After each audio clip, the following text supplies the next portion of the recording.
All right, so with this one here, there's a tendency for you to put your weight into your toe too much, and so the heel starts raising up, right? And that's just due to the calf muscle being a little bit tight there. So what we're going to do with this one is when you're doing the movement, you're going to think about focusing as you push that back leg straight. You're going to focus on pushing the front heel down. A good way to do that is to kind of just pull this front toe up a little bit.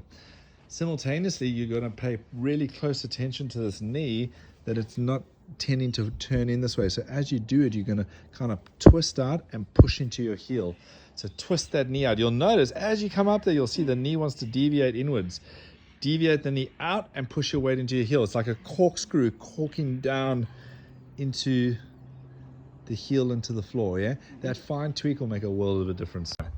So the hang, tuck your pelvis on, flex your knees into your chest, pull your knees together. That's super important, yeah? And do your max hold here. All right, so anything above 10 seconds, building it up eventually to a full 1 minute hold like this, will be rock solid for those abs. That's it, knees always pushing together. The pushing of the knees together, what really locks that lower ab in there. All right, so you can see the tweak here is making sure you got the right leg. So the leg that's closest to the wall is the leg you stand on. When you're hinging over, make a point of kind of twisting the knee out, yeah? Outwards? So like, yeah, see, I'm twisting the knee out. That way, you're teaching your foot to keep its natural arch, and you'll actually feel a little bit more stable that way, yeah? Everything locks in real well.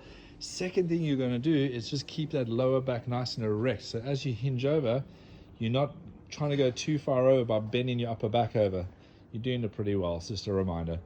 And now when you get over the end there, pause. 1 and 2, and then come back and lift up through your back, yeah? Cool. All right, cool. So you're walking in. All right, so now the weight's now just starting to shift over your shoulders.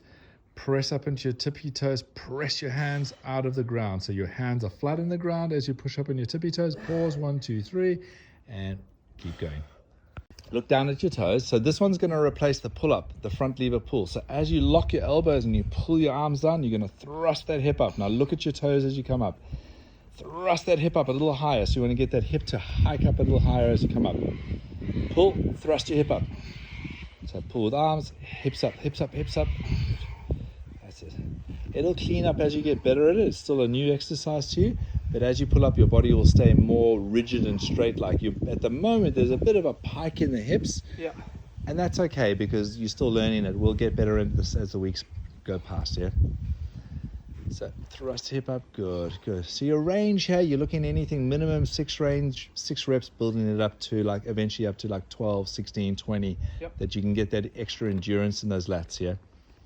So sissy squats, fingers on the temple, tuck the pelvis up and under, hinge back as far as you can. As you get more confident with this one, then you can potentially start bringing the arms above the head, but I think this variation at the moment is adequate. So the progression, yeah, is to get your hips up over your shoulders, get nice and forward, get your head forward so you're forming like a tripod with your head and your elbows, yeah? So you get your head nice and forward, go for it. Forward, forward, forward, even more forward than that, yeah, good.